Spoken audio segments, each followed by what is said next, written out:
What's up, everybody? Welcome to the Tony's Picks Look Ahead Show here with yours truly, Vegas Al, ready to break down January 16th action here for Friday here, heading into the weekend, a big NFL playoff weekend. Obviously, I will have NFL playoffs for you guys tomorrow on that Look Ahead show. But what we got NBA to get into, hockey to get into, a little bit of college hoops to get into, small Friday slate, don't get me wrong, but I actually think we can find some value here on some of these plays. Might be another 5 and 4 day. Again, 9 plays. I've been putting in some free packs for you guys. The hockey one, 1 and 2, it's looking like, and then the college hoops and NBA hoops, 2 and 1, 2 and 1. Not going to complain in basketball today. 5 and 4 is looking like it is. Slightly another profitable day. But yeah, we have a lot to get into here. So I'll get into it now without further ado. Give me a like and subscribe, though, real quick. Again, link in the description as well. Takes you right on over to Tony'sPicks.com, where you'll get our best plays, best content. And all right, let's get into it here. We got Pelicans and Pacers here in this one. Real quick, let me get a line out for you guys. When I'm looking at this one here, 2.5 is the spread here. Pacers laying it at home, total 238.5. When you look here, injury report wise, Toppin, Mathurin, and Jackson are going to be out. For the Pelicans, Herbert Jones and Jose Alvarado will be out. I don't know. Still kind of like the Pacers here to get this one done. You look at how the Pelicans have been playing, 2-7 ATS-wise their last 9. Last 13 games, they're 2-11, just straight up win-loss. How do they play on the road? Last 20 road games for this Pelicans team, 3-17. 3-17 in their last 20 road games. 5 straight losses versus these Indiana Pacers. Yeah, I get it. You got to lay a little bit, -2.5 with this Pacers squad, but I think they can get it done here. I will be on those Pacers. All right, we got Cavaliers and 76ers here in this one. This one here should be a good game, a little rematch. These two teams played the other night, 133-107. That one went to those Cavaliers. But I think the Sixers here can get a little bounce back revenge. At the end of the day, they still are 7-3 to the number last 10 meetings against Cleveland. Cleveland has dominated straight up, though, last 6 games. 5-1 Cleveland here versus these 76ers. Last time out, it was just brutal. I don't know how Maxey only scored 14 points. I'm expecting at least 25 out of him tomorrow, so that's a prop right there I like. Obviously, PG-13, Paul George, more than likely will be out. He's game time. We'll see Embiid and Barlow also game time. But when you start looking at the Cavs, it's pretty gross. You got Garland, Strus, Dean Wade, Sam Merrill, all will be out tomorrow for this Cavs squad. A lot of depth missing here for these Cavaliers. A little fat and sassy, happy to kind of dominate the Sixers as of recently and kind of still coasting to the playoffs. They got their win already. Edgecombe, Oubre, Grimes, McCain, obviously Tyrese Maxey, who we've already mentioned. Plenty of depth on this Sixers squad to get this one done. Give me those 76ers here. You can go -1.5, -120 on the money line. Either way, love those 76ers. All right, next game here, we got Nets and Bulls. Total 225. Seeing the Nets now laying the 1.5 points. I don't know. Nets 5 straight losses. Been hard to back. And then how they've played against the Bulls when playing in Brooklyn. They're 2-5 last 7 occasions, in Brooklyn versus this Bulls team. Injury report for the Nets. Haywood Highsmith and Zaire Williams are going to be out. For the Bulls, still plenty of names. Kawamura, Collins, Giddey out. Horder and Phillips, game time decision. Obviously, keep an eye out on the injury report here in this one. I've been going back and forth on this one. I can make a case for the Blue Bulls. I can make a case for the Nets. I'd rather get on a Michael Porter Jr. prop. If Cam Thomas plays, a Cam Thomas prop. Two best players on this Nets squad. I think they're a little bit live here. Break this losing streak. Again, this one we do have to wait and see who winds up playing in this one. I've been getting burned as of late with this injury report madness. On to the next one here. We got Clippers and Raptors. Another short price. Clippers laying 1.5 here on the road versus these Toronto Raptors. Total 215.5. When you look at this one, Raptors possibly without Temple, Battle, Mamu Kalashvili, Quickly. Those are some big pieces for the Raptors, but the Clippers here still also with a host of guys possibly not going to be playing here in this one. 1 second. It's taking a second to load up. Oh, man. Give me a second. I believe it was John Collins, Kawhi, Zubac, Bogdanovich, Derek Jones. I would not be surprised to see Harden wind up on this thing. He might be out there lone wolf tomorrow night. Tough game to call if you ask me. Raptors at home aren't that bad of a team.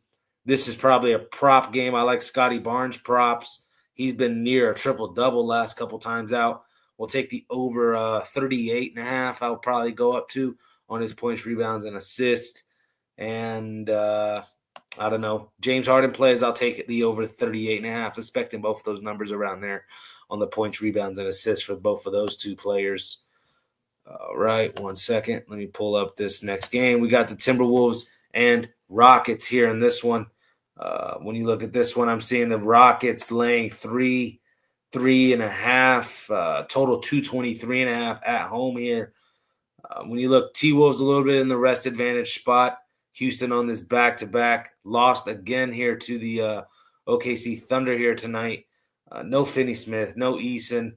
Obviously no Ant in this one for the T-Wolves, but last time out, Bones Highland stepped up. Jaden McDaniel stepped up. Even Mike Conley knocking down 3 threes, giving us 9 points is plenty of enough to pick up the slack with Ant missing. If DiVincenzo can have himself a 15-point night as well, that only helps. I like the Timberwolves here getting some points in this one and try to take advantage of this Rockets back-to-back spot here. All right. Final NBA game of the night. Again, we got a quick episode here ahead of us. Only 15 games, really 16 if you count my soccer, that we're going to be getting into here tonight. We got Wizards and Kings in this one. Absolutely no way I'll be laying anything with the Kings, especially 6.5 points. The classic letdown spot after cashing as a fat money line dog. Not just the points you've been taking with the Kings. If you took the money line, you're looking for mansions on Zillow right now if you got the Kings money line. But is what it is. We took the points the other night there versus the Knicks. That was a nice little cash out.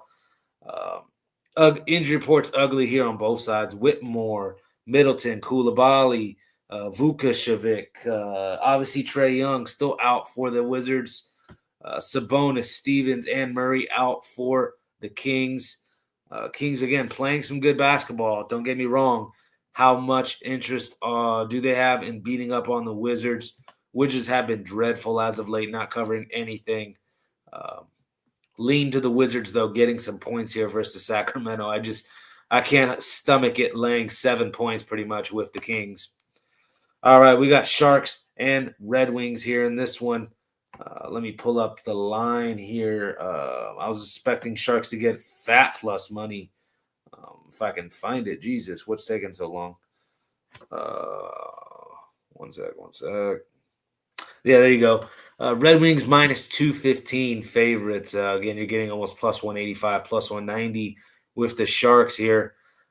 Expecting Askarov in goal for the Sharks. He's 3.7 goals allowed in his last 8 games. Gibson here expected in net for the Red Wings, a much better option. 2.1 goals allowed in his last 8. Detroit 16-9 at home this year. Interesting stat, San Jose's 30-15 to the puck line this year. You're up about 12 units if you've backed San Jose every night on the puck line.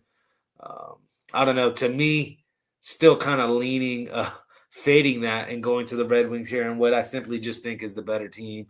catching a Sharks on a back-to-back spot across the country. I could get on these Detroit Red Wings and a DeBrincat anytime goal in this one. All right. We got Panthers and Hurricanes here. I'm seeing Panthers the plus 135 dog, and that's really where I'm looking. Bobrovsky and Bussy in net is what we're expected to see. Both guys, 2.75 goals allowed, 2.5 goals allowed. The save percentages haven't been great. Don't get me wrong. Bobrovsky at 8.71. Last 12. This is last 12.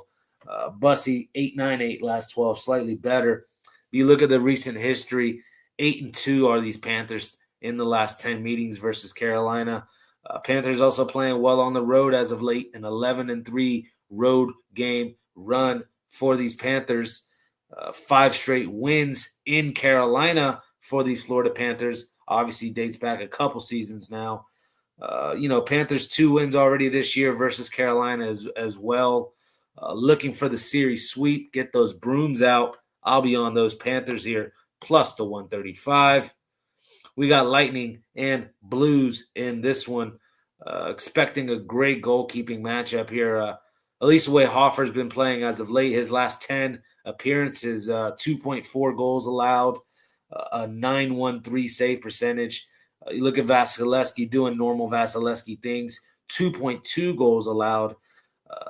He's averaging last 10, 9.13 save percentage as well. 2 goalies looking lights out. You look how Tampa Bay's played on the road, 17-7 on the road here for the Lightning, 11 straight wins. Really juiced, though, with these Tampa Bay Lightning.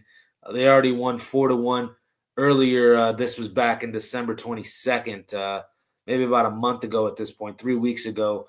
There, the Lightning took care of business 4-1. I don't know. To me, let's get on some sort of puck line with the Lightning. Maybe even an under 5.5 because I do like both of these goalies.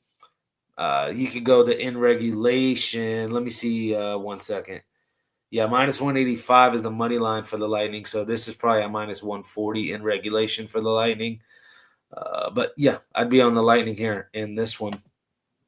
We got Predators and Avalanche. Avalanche minus 300 favorites here. Saros and Blackwood now I'm seeing expected in goal. I was also seeing the new young kid, Minor, only 5 or 6 appearances in his whole entire career. He was expected to goal as well. So be on the lookout for this goalie here for the Avalanche. Obviously, if it's the young kid, we're looking to fade him with Saros for the Predators, who I get it, not the greatest of goalies to have, but 2.76 goals allowed in his last 7. I'm going 17 starts with him because he's been not too bad over this run, a 9.03 save percentage. I could get behind major plus money with the Predators. Again, Predators already beat the Avalanche earlier this year. Obviously, Avalanche still up 2-1 on the season series. But, Colorado 8 straight at home versus Nashville. Taking advantage of an inexperienced goalkeeper, though, is what I think we're going to do here with the Predators and take some plus money. That lone win the Predators did have, Saros wasn't net. So, again, let's back the Predators. I'll find an excuse to get on the plus 250 price with those Nashville Predators. All right, we got Ducks and Kings in this one. Dostal and Kuemper expected in goal here. Both of these guys struggling as of late. Save percentages in the mid-8s. 3.5 goals allowed for Dostal, 3.35 goals allowed for Kemper over the last 8 games. These two teams, when playing each other this season, 16 goals in 2 games here combined. Total has been getting flown over, even though I think one of them might have been a push. Check on that. But season series split 1-1. Tough to choose a side in this one. I get it. The Ducks are on a 1-9 run, just playing absolutely brutal. And you look historically, 3-13 versus the Kings, 1-6 on the road versus Kings in their last 7 road games there. 6 straight overs for this Duck squad. You look at the Kings, 8 out of the last 10 have gone over. You got bad goalkeepers, teams recently playing to the over. And then also historically head-to-head, they normally go under. I think we found a slight brief moment where these two teams are going to play an over-type game against each other, especially Ducks struggling the way they are right now. Could see the Kings knocking in a couple, and then the Ducks, if there's one thing they're not lacking is some young talent able to, pepper this net. Goudier and Seneke and the rest of these cats. Give me the over 6.5 in Ducks and Kings here in this one. All right, we'll move on over to some college hoops. This is a good one we got here, Creighton and Providence. When you look here, Providence currently on a 1-5 run, been struggling as of late. Creighton 6-2 last 8 games, playing pretty well. You look historically, Creighton's actually it's been a 50-50, really. I don't know. Creighton's been the better program as of late. Coach McDermott's constantly getting new kids in, shooting this 3-ball, playing better defense as well. Providence atrocious, bottom 300 in defensive rating. You look, Providence also last 7 Friday night games, they're 0-7. That tells me these big Friday night pack the gym games, I don't know, these kids get a little tight. And give me the Creighton Flyers here in this one. We got Toledo, Kent State here in this one. You look, Toledo's 2-8 last 10 games versus Kent State to the number. You're catching 4.5 points with them. And I'm not in love with Toledo, especially how they let me down against Miami, Ohio. I was expecting the 3-ball to get jacked up, and they couldn't knock them down. They had multiple guys shooting in the 40% range from 3 heading into that game and still couldn't get it done. I don't know if I have a play on this one, but I lean Kent State. I still have a bad taste in my mouth with Toledo. Again, we have a small slate in general. Tread lightly. We do not have to bet every game on the board here, guys. Baylor and Kansas. Again, Kansas, you could say this is letdown spot, fresh after upsetting Iowa State at home. But Baylor's a rival, historic rival here. These two teams do not like each other. 1 second. Let me fix something real quick. These two teams here, yes, not really fans of each other. Baylor actually had a nice performance there against Oak State last time out as well. I just think there's still too much talent on this Kansas side. I was concerned with Baylor's size as well. I don't know, Badunga and Bryson Tiller, not the singer Bryson Tiller, the center from Kansas here, 6'11" kid. A little bit of a 3-ball he has on him, too. I know the numbers don't say it, but I think he may even step up, knock a couple 3-downs. I didn't even mention White and, of course, Peterson, these two elite guys in the backcourt here for Kansas. Fresh off a nice performance against Iowa State. I think that's a momentum getter for Kansas. Again, I know we're laying 7 points, but I can only look Rock Chalk Jayhawks way in Allen Fieldhouse. All right, we got Loyola Chicago versus Dayton here in this one. Boy, oh boy, what a 18.5 I'm seeing here with Dayton. Comes to my mind how they blew out FSU. A lot of people thought that was a sketch number. Oh boy, everybody hopped on FSU in that one, and Dayton embarrassed them. This Dayton team's not a bad squad, first and foremost. I get why they're laying this much points. Loyola Chicago has struggled this year, taking massive steps back. With that being said, they are 5-1 ATS in their last 6 Friday night games, stepping up in these big-time pack-the-gym type games. Look at how they've done historically versus Dayton, too. Last 6 meetings versus Dayton, they're 5-1 to the number is Loyola Chicago. No Sister Jean anymore. Rest in peace. I still think I like these Loyola Chicago Ramblers here to get this one, at least within the number. Again, a giant one here. And Dayton's been a little bit of a, blowout type school here. Not playing bad as of recent here. But again, I'd take all those points that you could get with Loyola Chicago in that one. Cover your eyes there in that one. All right, we got Marquette and DePaul. Boy, oh boy, DePaul likes to point shave, huh? They had a couple kids get caught here. 20-something players announced for point shaving. I saw 3 of them were former DePaul players.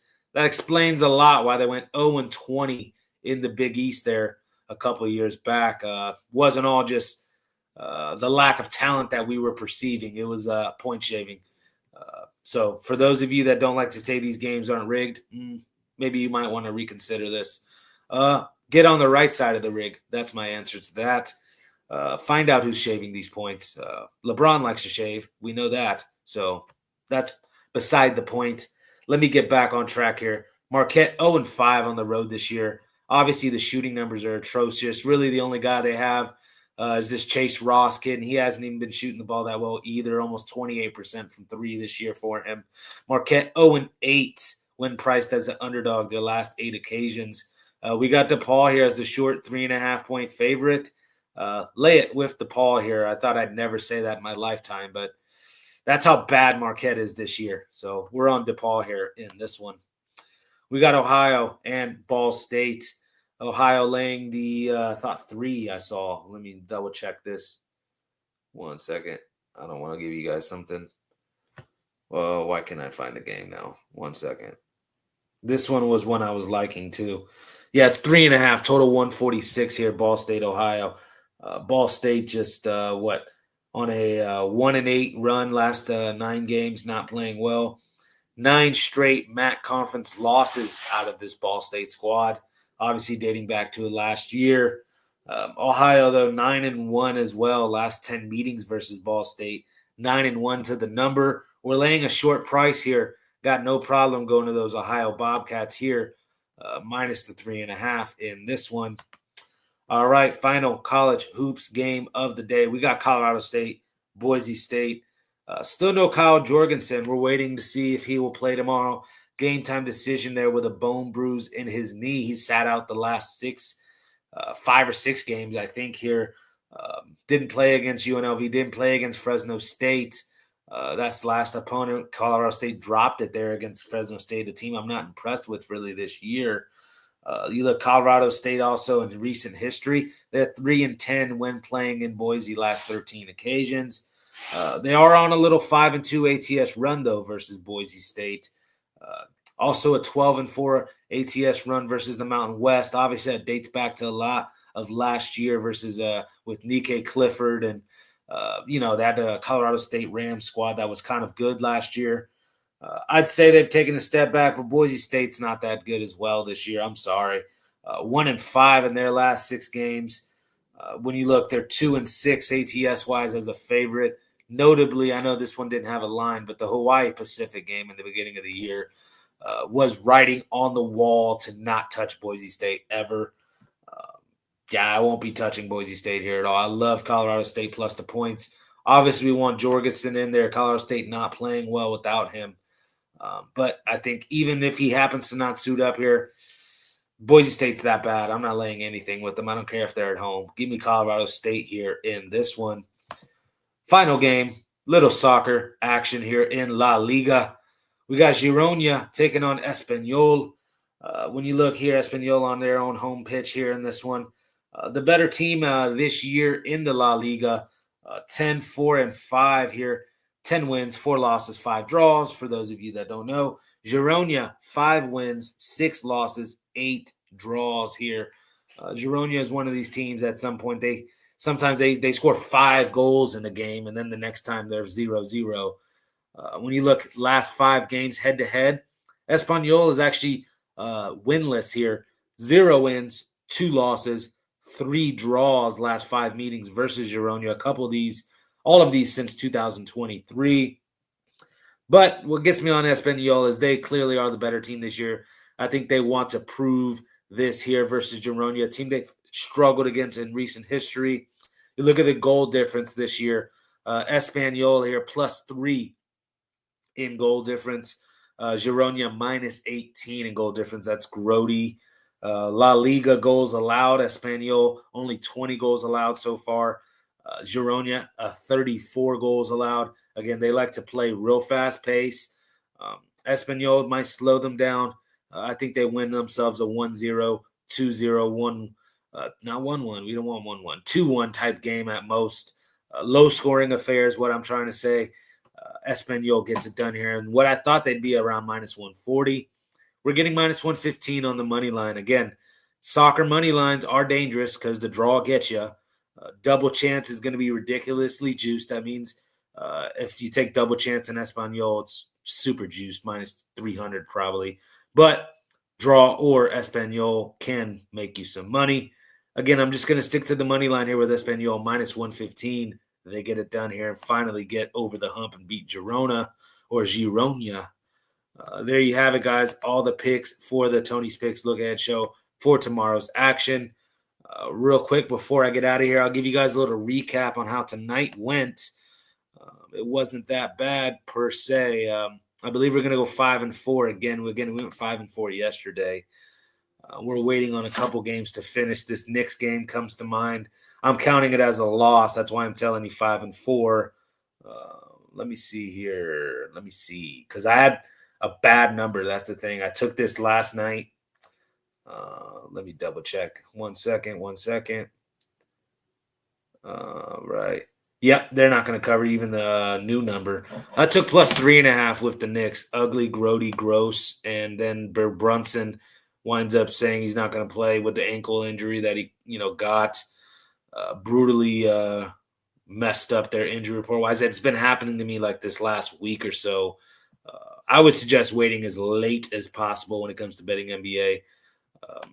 It is what it is, guys. That's just the bitter truth. But anyways, let me show you guys how it went, because still a 5-4 night. Idaho State gets it done. They're dominating Idaho. I believe it's now 9-1. Let me double check that. It's something. Yeah. First off, look at Idaho versus Big Sky opponents.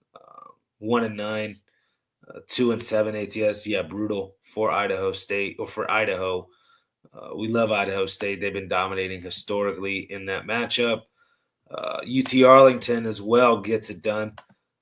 This was a pick made off. Just go look at the rosters, the size, the better looking athletes. Sometimes you can just look at these team pictures and you know which team to pick here. UT Arlington was clearly the side here in this one. I was expecting them to have to lay something, though.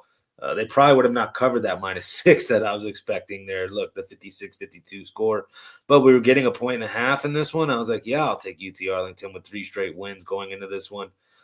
Had dominated Utah Tech historically as well.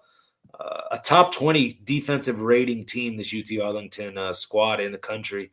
Obviously, they play a very small conference now in conference play. So look for them to improve even upon this number. A top 20 defensive rated team are those UT Arlington. All right, we also were on some hockey tonight. Blackhawks, ugly. Thought they'd get that done. It was 2-1 throughout. They gave up an empty netter more than likely. What else? Celtics here. We were on that big. We said just take the money line. We should have just laid it, knock off that 30 cents. It's not too big of a deal. Love Boston a little bit this year, picking your spots with them. Canadians, gross. Thought they could get that one done. James Madison, gross. A game I flip-flopped on, if I'm being honest. Ugly. All the numbers a little bit pointed towards App State, but when I went and looked at the rosters, it was ugly size advantage for JMU. But, hey, they didn't capitalize on it. It is what it is. And I got the magic in me. What can I say? Every time I touch that track, it turns into gold with those Orlando Magic. Covered that spread there in Germany for us. Shout out to the Wagner brothers. I don't even think they played that well. I was expecting them to be the focal point of why this spread was getting covered, but we'll take it. Again, I'm like, what happened was I was up 3 units on the yearly leaderboard, and a couple days ago I went 1-6. It knocks me down. So what, you lose 5 units there. That had me at like -3 now on the yearly leaderboard. You look last couple days, I have been 5-4. So that's only a 2-unit gain over the last couple days. I expect, what are we on? About to be Friday. I expect by the time the weekend gets around, Monday next week, I hopefully will be back on that yearly leaderboard. The high volume isn't always the way, I'm telling you guys. But again, I also liked what I saw. I mean, I'm just not going to not put bets in that I don't like. So a little bit lighter for me tomorrow, though. Let me show you. I got the Friday night NBA best bet. I'm still not going to slouch here on NBA. Look at this NBA run still. 20-12 in my last, since 2026 started. 38-22 over the last 30 days. I believe that's top 2 on the site. I know Bitler was starting to get up on me. NFL has been solid. NFL playoffs since the years kicked around. NHL, oh gosh, we were 10-7 now, 11-9. So yeah, 1-2 day today more than likely. We'll see if those Maple Leafs can close it out. I was expecting them to, or else we're not going to be 5-4 tonight. We'll be 4-5. Let me just double check 1 second, and then I'll get on out of here. But there you guys have it. That's pretty much the look ahead show for you guys. Appreciate you guys tuning in.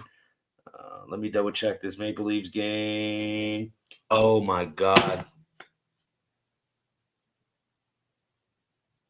These guys just saw a live reaction. That's how it's been, man. I went 0-3 in hockey tonight. I wound up going 4-5. That's why I'm not on the leaderboard, really. I'm dumbfounded. We're at 4-2. We're at 4-2, and the Maple Leafs blow that game. It's typical Maple Leafs. Every time I back those Maple Leafs, man, that's what they do to me. Screw them. Screw them, screw them, screw them. But there you guys have it. That's the show. Y'all have a good night. Check out the site. Link in the description. Peace.